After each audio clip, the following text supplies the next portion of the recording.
So 2042 has just been released and it's got a lot to offer. It's quite a good impression so far.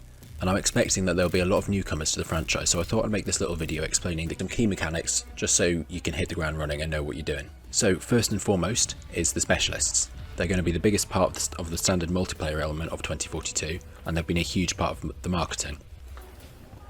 And all in all, they do offer generally different and unique gameplay experiences, but that said, there are some specialists which are clearly better than others when it comes to gameplay and getting kills, which is what most people want to do. So I'll keep this simple and I'll just point out the standouts. Now the standout specialists so far, McKay, who set a very strong impression in the beta, he's easily the best for aggressive manoeuvrability and being able to reach advanced sniper spots, in addition to getting out of trouble very quickly, so the second you feel a fight changing, you can just grapple out, straight into cover and you're safe. Ironically, this role is actually better suited for snipers than the recon role from Casper, because whilst Casper does have good intelligence with the recon drone and the movement sensor, if somebody pushes him and he can't regain that distance and he's got a sniper rifle, he will lose. Which is why, in my opinion, McKay is actually better for playing as a sniper, particularly if you're an aggressive sniper. The second specialist you want to keep an eye on is Falk, who was in the beta also, and she's a medic character, so she's equipped with a medical syringe and she can heal herself and others by shooting them with this health dart, or whatever they want to call it. The difference from the beta is not only is it easier to shoot your teammates, where the dart will magnetise onto them, so you don't need to be that accurate.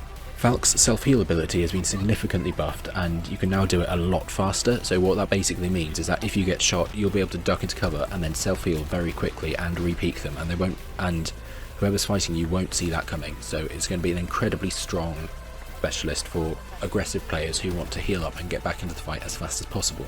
Irish maybe one you want to look at, who's able to replenish armour instead of health, although in my opinion Falk overall is a better choice because she's able to heal a health pool of 100 versus an armor pool of 25.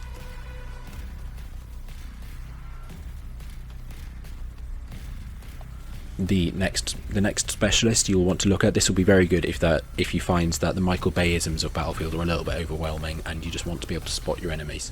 So this is Jisoo Pike, Captain Wallhack herself. Even with the adjustments to her abilities, this will undoubtedly be a popular choice, and given the chaos of this game, it's fully understandable why. It makes spotting players significantly easier.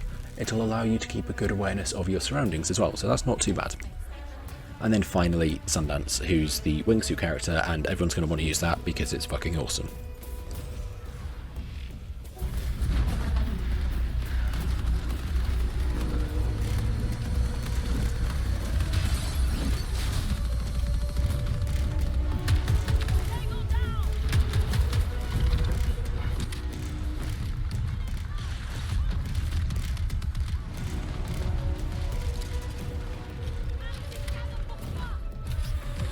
And the grenades are pretty good as well, to be fair, but that's not why we're using it, is it?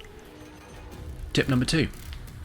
Armour plates. They're an equipment slot, so you can equip it instead of an RPG or ammo or health, and what it acts as is an extra 20 base health. And what that means is that if you're in a 1v1 gunfight with someone, and they've got an extra 20 health, and you don't because they've got armour, they're very likely to win that fight. And as the game progresses and people unlock the DXR, which is a one-hit kill sniper to the chest, the only thing that will help you survive that is an armor plate. If you've got an armor plate on, it can't one-hit kill you, but if you're just a standard base player, it'll one-tap you. That's not a massive problem right now because people haven't unlocked the sniper, but once they have, it's going to be a massive problem. Tip number 3, the plus system. Don't forget about it. It's a brand new addition to Battlefield, but if you use it correctly, it's going to allow you to be so much more effective at multiple ranges, and I'm only really including this tip. It's a very simple system, and I'm sure all of you understand how it works. You just pick a different site for the different ranges you're at, but don't forget about it. I did that all the time in the beta, and looking back, I could have won a lot of fights if I just used the right scope. And tip number 4, this is arguably the most important one. Use your minimap. It's the most important thing in Battlefield. It tells you everything you need to know about what's around you. Enemy spotted, vehicles coming in, objectives. It's absolutely fantastic. But returning from Battlefield 5 are squad revives, which I think is an excellent addition.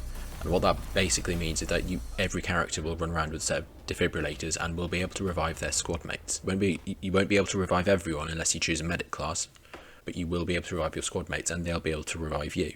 If you pick up your squad mates, they are more likely to then pick you up and you'll end up working as a better team. But I really encourage that you take the first step and you be the person to start reviving, and then they'll pick that up and feel indebted, and you'll end up with far better games far more often. Now, final piece of advice, in fact this probably should have gone at the start of the video, but if you're on the fence about playing Battlefield 2042, you can get EA Play for £4 a month, you can cancel it straight away, and in that you get a 10-hour trial of Battlefield 2042. So if you're on the fence, then you might want to be looking at that as a potential option. You know, if you and your friends want to see if you like it or not, then I suggest doing that and not forking out 50 quid to find out you don't like the game.